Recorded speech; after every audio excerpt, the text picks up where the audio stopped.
Hansı əməlləri etsək, qəbr evində əzab olunmarıq, bizə orada xoş keçər. Öləndən sonra qəbirdə əzab olunmamaqdan ötürü bunlara diqqət etməyimiz lazımdır. Şəhidlik. Çalışın bu dünyadan köçəndə şəhadət şərbətini için və şəhidliklə bu dünyadan köçün.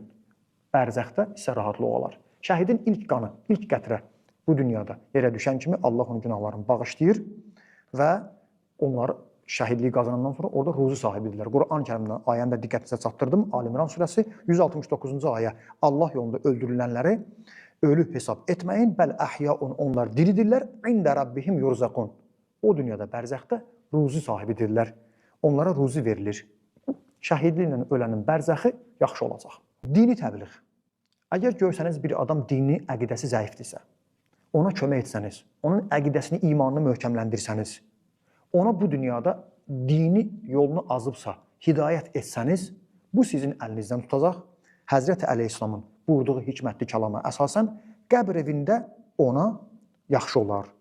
Əgər görürüksə kiminsə əqidəsində boşluq var, əqidəsində yolunu azmaq var, gərək ona kömək eləyək. Bax, bu bizim qəbrimizdə bizim dadımıza çatacaq. Cümə axşamı və cümə günü ölmək. Allah Teala cümə axşamını və cümə günü fəzilətli etmişdir.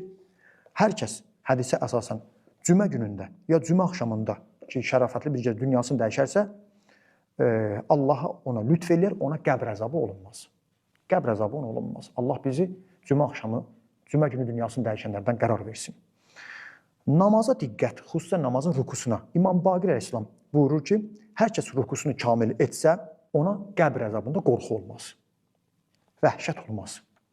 Salavat göndərmək, çoxlu salavat göndərmək. Peyğəmbərimiz Allahın salamı olsun, ona və əhl-i beytinə buyurur ki, mənə salavat qəbr evində qəbrin nuranı olmağına, işıqlı olmasına səbəb olar.